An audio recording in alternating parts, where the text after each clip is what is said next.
L'OGEFREM a bénéficié d'un nouveau bâtiment tout neuf de la part du gouvernement et c'est le chef de l'État Joseph Kabila qui a procédé à son inauguration ce mardi 19 novembre 2013.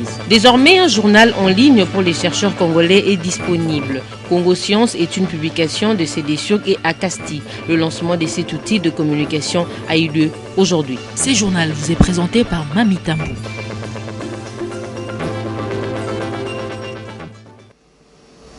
Avant de développer tous ces titres, vous suivrez vers...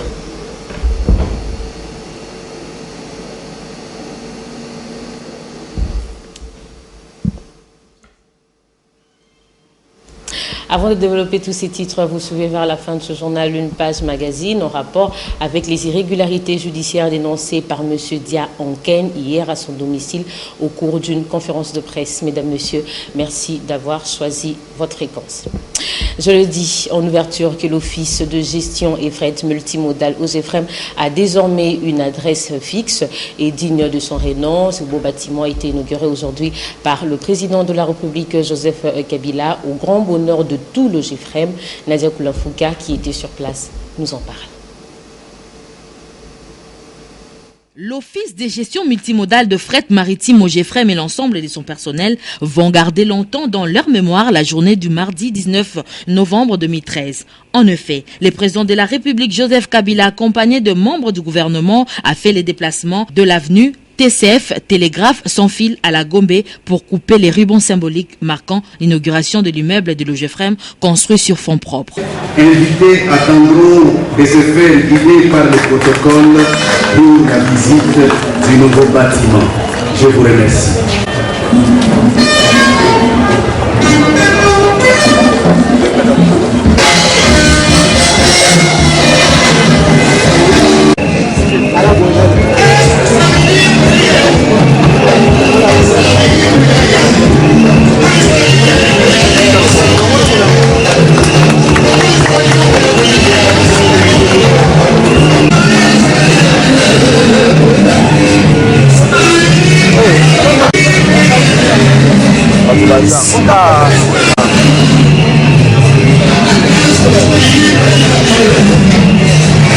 Cet édifice fera la fierté de tout l'OGEFREM et sa matérialisation entre dans le cadre de la révolution de la modernité prônée par Joseph Kabila. Un bel exemple à suivre après la Régie des eaux qui avait donné les temps, la SNEL a suivi et l'OGEFREM a honoré le même devoir. À d'autres structures de faire autant. L'actualité, c'est aussi la représentante spéciale du secrétaire général de l'ONU pour les enfants dans les conflits armés, Leila Zerougui, qui a été reçue hier dans la soirée à la primature. Le regroupement des enfants par les groupes armés et d'autres questions ont été abordées par Matata Pogno et son hôte, un reportage de Jean-Louis Sekama. Leila Zerougui, représentante du secrétaire général de l'ONU pour les enfants dans les conflits armés, à la primature ce lundi 18 novembre 2013. Elle a pu aborder plusieurs sujets dans cette audience lui accordée par le Premier ministre Matata Pogno. On a fait le tour de toutes les questions, on a parlé de ce qui s'est passé, les développements sur le plan sécuritaire, mais aussi les développements économiques, le travail qui se fait pour stabiliser pas seulement au niveau sécuritaire, mais aussi sur le long terme, stabiliser le pays, travailler sur la gouvernance, le développement, régler les problèmes des Congolais. Mais inlassablement, elle revient sur son message. Le recrutement d'enfants est un crime de guerre. Les recruteurs d'enfants, ce sont des criminels de guerre et ils doivent arrêter de recruter les enfants. Ils doivent remettre les enfants aux instances qui ont la charge de récupérer ces enfants, de les réinsérer, de les réunifier avec leurs familles. L'UNICEF, la MONUSCO, la protection des enfants travaille sur ça et il faut absolument que ça cesse. À bon entendeur, salut!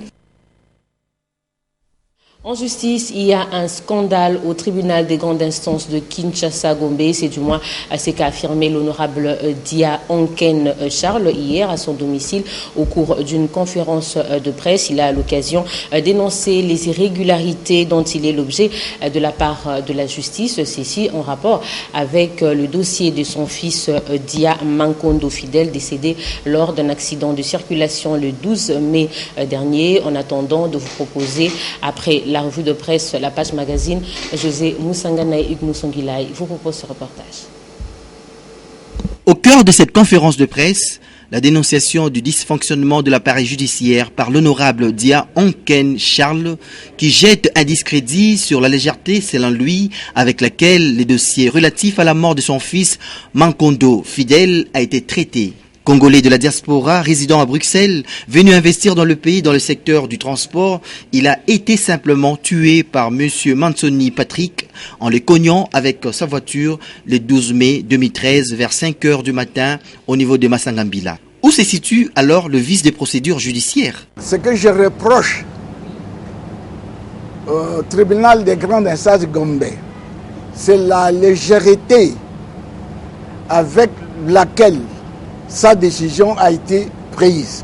Le tribunal des grandes instances dit l'ordonnance du premier juge a été prise hors du délai. Deuxièmement, la fuite n'est pas à craindre. Troisièmement, le monsieur habite chez son père. Donc c'est une garantie que la fuite n'est pas à craindre. Et il est le fils d'un professeur université. C'est écrit dans l'ordonnance ici. Et sans dire quelle université. À Kinshasa, il y a combien d'universités? Sans citer le nom de l'université. À la lumière de cette conférence, une question se pose. Faut-il fortifier la justice ou justifier la force, surtout dans un pays qui se veut démocratique? Attendons voir.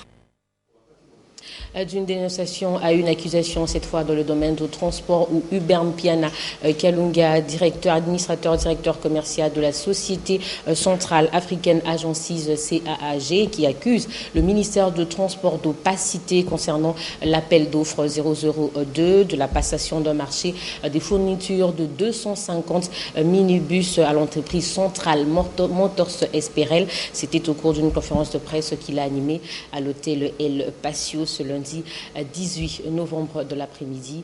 Dieu merci Nzob Mabiela et Précieux Mangonzaï pour le reste. Pour le patron de la Société Centrale African Agencies, CAAG, à capitaux 100% congolais, la rigueur dont parle le gouvernement n'est que mythe et utopie, car il a été victime de l'illégalité et de la fraude dans les procédures d'attribution des marchés publics. Il s'agit entre autres du principe de l'ordre à respecter dans la passation des marchés publics et de l'offre économique, le moins-disant. Malheureusement, Central Motors, qui était 6e sur une liste des 7 soumissionnaires, s'est adjugé le marché sur fond d'une proposition de faire acheter des 150 bus destinés au transport en commun à 14 milliards de francs, pendant que CAAG a proposé 9 milliards de francs, soit un écart de près de 5 milliards. Plus de 5 millions de dollars de différence entre mon offre et l'offre de celui qu'on a attribué provisoirement. Cette différence représente 119 bus supplémentaires. Moi, je pense qu'avec ça, le gouvernement peut résoudre le problème de Kananga en ce qui concerne le transport. Il peut aujourd'hui résoudre le problème de l'Équateur, le problème de Kasaï oriental, même la province du Katanga. Pour se voir attribuer ce marché, une garantie d'implanter une usine d'autocar en RDC devait se faire. Et les distributeurs de bus Jacques avaient reçu l'aval de ses partenaires chinois pour le faire. Très indigné, Hubert Mpiana Kalunga accuse le ministre des Transports de favoriser un endettement exagéré pour les exploitants privés de transport en commun et met en mal le renouvellement du parc d'autobus congolais qui risque de ne pas connaître le succès attendu. Oitanti. Aider les communautés de base à s'impliquer dans la protection de populations civiles affectées par les conflits armés. Tel est le thème retenu par les activistes de droits de l'homme et les agences du système des Nations Unies réunies en atelier hier. Objectif, aider la population à pouvoir faire entendre leur voix auprès de décideurs, tant locaux qu'internationaux, dans la protection des civils. Compte rendu, Nazia Koulanfouka et Doucen Bélébélé. Faire entendre le voix des communautés locales et auprès du gouvernement congolais et la communauté internationale, c'est le leitmotiv des agences du système des Nations Unies qui tiennent à la protection des populations civiles. Réunis en atelier, les organisations de la société civile, les centres de recherche américains Stimson et les Nations Unies vont débattre des questions et entrer à la promotion et la protection des droits de l'homme. Pour savoir comment impliquer les voix des communautés qui sont affectées par les conflits dans les stratégies de protection de l'État congolais, aussi de la MONUSCO. C'est de développer certaines stratégies pour bien recueillir les informations, les données des communautés qui sont affectées par les conflits et savoir comment envoyer ces données vers les décideurs. Après échange de débat, les participants venus des différents horizons vont formuler des recommandations qui serviront de guide pendant les plaidoyers qui seront menés à travers toute la République. Et dans le domaine de l'Essurès, retenez que l'ISIPA, qui dirige Martin Ekanda, a célébré le week-end dernier ses 38 ans d'existence. Pour marquer ces grands événements, plusieurs activités ont été organisées, à savoir la journée porte ouverte au site ISIPA Kinshasa, le match de football loisir et la soirée VIP au Fleuve Congo Hotel. Africa Mujinga et Mathieu Ngadipovi étaient présents. Novembre 1975, novembre 2013, cela fait exactement 38 ans, jour pour jour, que l'Institut supérieur d'informatique, programmation et analyse, ISIPA en sigle, fait son bon nombre de chemins. Un motif de fierté pour le promoteur Martin Ekanda. C'est un signe pour dire que les vrais partenaires, les vrais amis, dans le bonheur comme dans le malheur, ils se reconnaissent et ils se retirent. Plusieurs activités ont sanctionné ces grands événements. Une journée porte ouverte aux différents sites ISIPA Kinshasa qui a démarré par la visite des Américains, 2 matchs de football loisirs qui ont opposé d'une part ISIPA à la RTNC et d'autre part ISIPA contre Lingala Facile.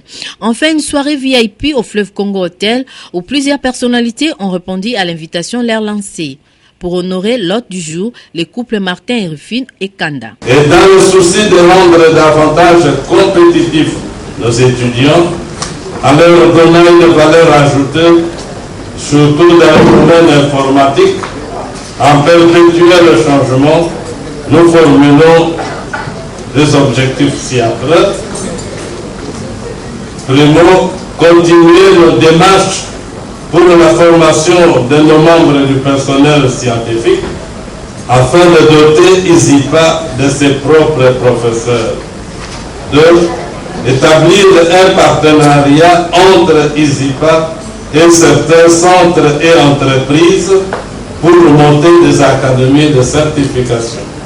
Et pour couronner les tout, Weranson Noël Ngiamamakanda et son groupe Wenge Musica Maison Mère ont agrémenté ces moments inoubliables.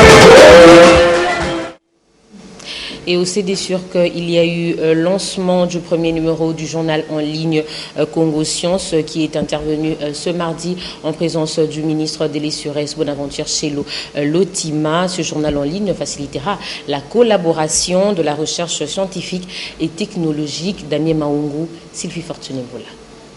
Désormais, l'on parlera d'un journal en ligne. Il s'agit de Congo Science, une publication des CDSURC et l'Association congolaise pour l'avancement de la science, technologie et industrie. Ce journal en ligne de haute qualité devra être un forum d'échange d'informations sur tous les aspects de la science fondamentale et appliquée. Bonaventure Chelo, ministre de l'Essurès, a procédé au lancement du premier numéro. La science et la technologie dans notre cher et beau pays, la République démocratique du Congo, ne soit pas pour qui cherchent à devenir émergents. Le président de la CACI souhaite plein succès à cette œuvre qui, au finish, devra contribuer au développement et à l'essor économique de la RDC, comme le témoigne l'histoire des nations. On donne l'occasion à tous les scientifiques d'écrire. Parce que la plupart des gens se plaignent du nom, mais quand nous écrivons à l'étranger, il y a des frais, il y a ceci et cela. Donc, nous, en mettant ça en ligne, chaque chercheur peut essayer de publier. Mais nous allons mettre également les garde-fous. Ce n'est pas un fourre-tout. Il y a donc la rigueur que nous allons mettre pour publier dans ce journal-là. Cet outil de communication de haute qualité à la portée de tous les Congolais devra sans doute booster l'avancement et la coordination de la recherche scientifique. Et on ouvre la page sportive de ce journal d'abord avec Alphonse Ngoï Kasonji qui a tenu une conférence de presse ce lundi 18 novembre dans sa résidence privée. Il s'agissait essentiellement de faire le point sur le match des Sampé Sanga Balende joué 24 heures auparavant. Le président de Sa Majesté Sanga Balende a déploré les incidents survenus lors de cette rencontre et a donné son point de vue.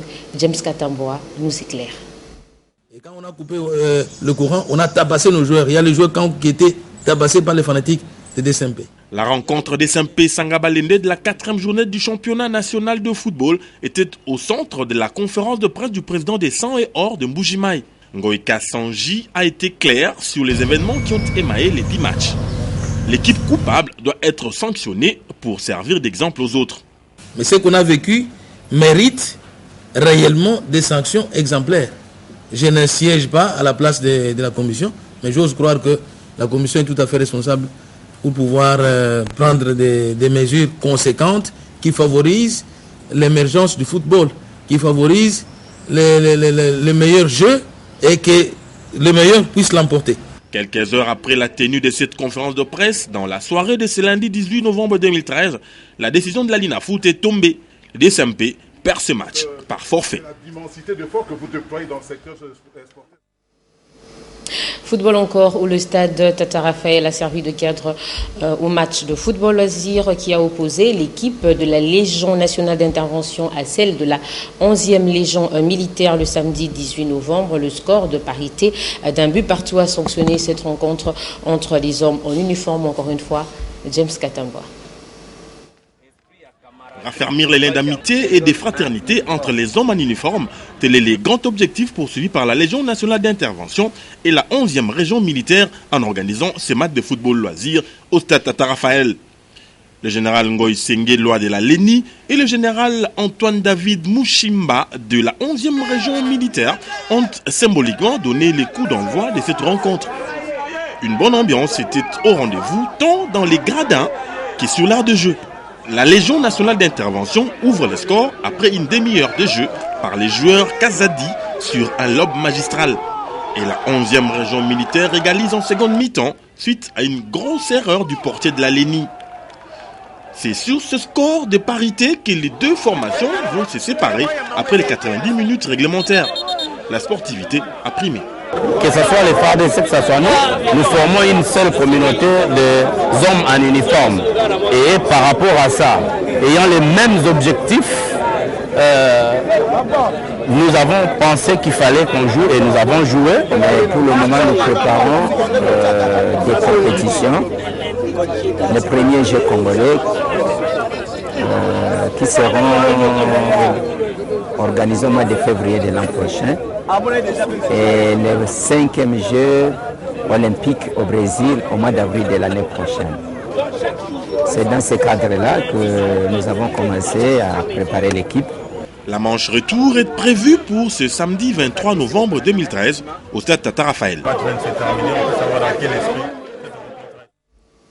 La rencontre sportive des hommes en uniforme a eu lieu plus tôt le samedi 16 novembre au stade Tata Raphaël. Et toujours le même 16 novembre, en bref, la paroisse Saint-Albert-le-Grand de Macampagne de la commune de Ngalema a totalisé 25 ans d'existence depuis sa création. Pour son jubilé d'argent, une messe d'action de grâce a été concélébrée par son éminence le cardinal Laurent Mosengo Passigna, archevêque de Kinshasa, Messeigneur Edouard Kisonga et Timothée Bodika. Coup d'œil sur le journal paru ce matin dans la capitale. Ils ont été sélectionnés et commentés pour vous par Polydor Ngazami. Revue de presse.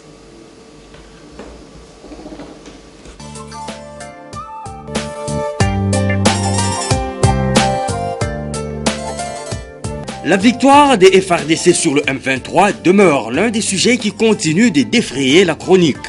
Dans sa parution de ce mardi 19 novembre 2013, la référence Plus y revient pour en évoquer les dernières retombées, à savoir celles enregistrées hier à Goma, chef-lieu du Nord Kivu. Deux groupes Maï Maï se sont en effet rendus, l'un au FARDC et l'autre aux forces de la MONUSCO. Ces groupes justifient leur reddition par le fait que le M23 ayant été défait, ils pensent que la défense des intérêts de la population contre l'agression barbare du Rwanda n'a plus sa raison d'être. Qu'à cela ne tienne, il est urgent que la paix civile soit rétablie dans la région des Grands Lacs, estime le Télégramme du Congo. La guerre n'est pas une solution aux problèmes humains, c'est-à-dire que la victoire ne constitue qu'un moment provisoire. Un rapport de force militaire favorable ne crée pas forcément la paix s'il n'est pas prolongé par un acte politique visant la paix civile intégrale. Une façon de couper l'herbe sous le pied des États voisins habitués à s'ingérer dans les affaires intérieures de la RDC. Gouvernement de cohésion nationale, les tractations sur sa composition vont bon train, indique la République. À en croire des sources, écrit le quotidien, tout serait fin prêt pour cette semaine et seul Matata Pogno demeure le premier ministrable. L'unanimité serait fortement dégagée autour de sa personne dans la sphère de la majorité présidentielle, de l'opposition institutionnelle, de la société civile et des partenaires occidentaux de la RDC. En face, note-t-il, Léon Kengo aurait décliné l'offre pour des raisons de santé, parce que trop souffrant de rhumatisme. L'actualité analysée et commentée par les journaux, c'est aussi l'entretien de Tshisekedi avec l'envoyé spécial du secrétaire général de l'ONU en RDC, Martin Kobler. Le phare, la prospérité et l'objectif reviennent tous sur cette première rencontre entre les deux personnalités. Selon Radio Okapi et certaines sources proches de l'UDPS, écrit le phare qui présente le même titre que la prospérité, la situation politique générale du pays et l'état des lieux prévalant à l'est du pays au lendemain de la défaite militaire totale du M23 étaient au menu de cet entretien. Selon l'objectif, qui parle aussi de cet tête-à-tête Tshisekedi-Kobler et qui se réfère aux sources proches de l'UDPS, Étienne Tshisekedi a donné à cette occasion son avis sur les réformes indispensables de l'administration publique tout en réclamant l'implication de l'ONU dans la libération des prisonniers politiques, à l'instar de Jean Domingo Kala, Jacques-Pierre Chaloupa et autres. Enfin, les dépêches de Brazzaville s'est attardé sur le rapport d'audit de la Cour des comptes de la gestion des écoles et des rémunérations des enseignants et du personnel administratif et technique par le CECOP. Selon le quotidien, son président a fait état des discordances entre les effectifs en service et les listings, notamment pour les mois de janvier 2009 et juillet 2012. Toutefois, précise le journal, il n'est pas question à ce stade de porter une quelconque accusation de détournement ou d'agents fictifs, mais les investigations se poursuivent. La revue de presse, c'est encore demain, à la même heure et sur la même chaîne. Au revoir.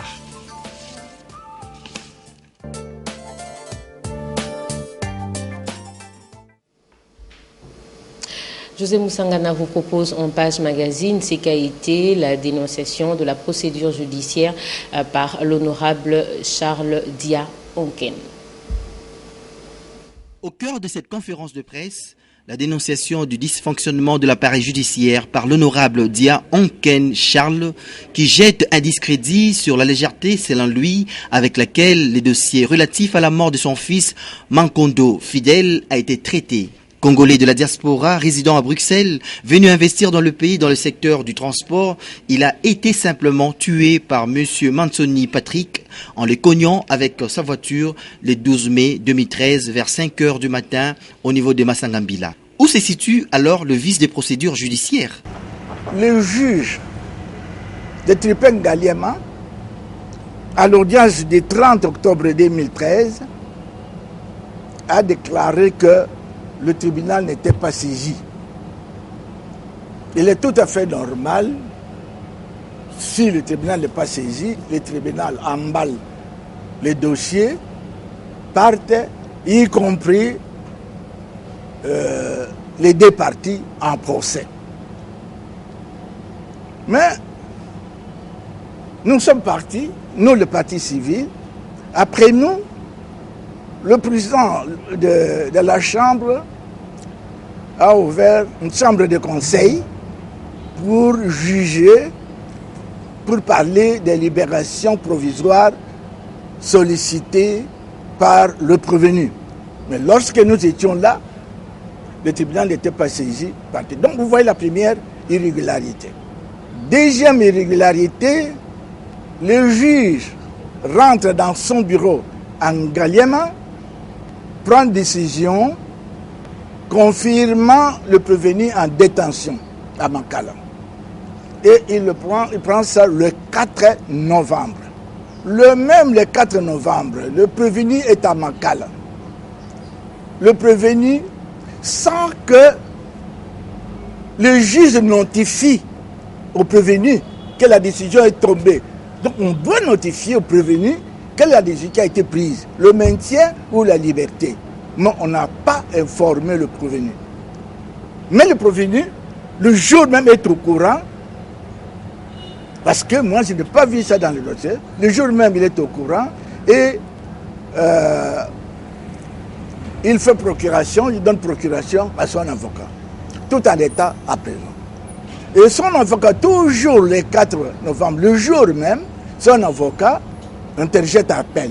Le jour même, l'ordonnance est dactylographiée le jour même, et 24 heures après, le 5 novembre, le dossier est transmis au tribunal des grandes instances Kinshasa-Gombe. Avec quel document? Avec quelles pièces? Voici les pièces. Première pièce, l'ordonnance confirmant la détention de prévenu. Deuxième pièce, procuration de prévenu à Makala, qui donne à son avocat. Troisième pièce, l'appel interjeté par l'avocat de prévenu. Le tribunal de grande instance, il a le dossier complet. Et il demande qu'on aille statuer là-dessus. Mais le dossier mère est toujours en Gallième. Je vous apprends que dans ce dossier, le dossier est très volumineux, il y a beaucoup de pièces, c'est pas plus de 200. Que reproche-t-on au tribunal de grande instance de Kinshasa-Gombe? Ce que je reproche au tribunal de grande instance de Gombe, c'est la légèreté avec laquelle sa décision a été prise. Le tribunal de grande instance dit l'ordonnance du premier juge a été prise hors du délai. Deuxièmement, la fuite n'est pas à craindre. Troisièmement, le monsieur habite chez son père. Donc c'est une garantie que la fuite n'est pas à craindre. Et il est le fils d'un professeur université. C'est écrit dans l'ordonnance ici. Et sans dire quelle université. À Kinshasa, il y a combien d'universités? Sans citer le nom de l'université. Donc c'est vraiment la légèreté que je déplore. Est-ce que ces véhicules étaient assurés? La sœur du tueur de mon fils est allée faire la déclaration de l'accident, comme quoi la voiture était assurée. Mais il a utilisé une police d'assurance de son père, d'un autre véhicule. Touché par cette injustice, l'honorable Dia exige des sanctions. Je demande des sanctions contre les juges qui ont pris les décisions, qui ont rendu justice, qui ont décidé la libération provisoire du tueur de mon fils. Et vous savez quelle garantie, quelle caution que le monsieur a donné? 100 000 francs congolais. À la lumière de cette conférence, une question se pose. Faut-il fortifier la justice ou justifier la force, surtout dans un pays qui se veut démocratique? Attendons voir. C'est la page magazine qui met un terme à cette grande édition d'actualité. Merci infiniment de nous avoir choisis. Ce remerciement au nom de Nadia Koulamfouka, chef d'édition. Le prochain journal, c'est demain à partir de 7h30 et à 16h. Sylvain Kapombo-Bosingeli sera le vôtre. Consultez notre site internet www.antenatv.com.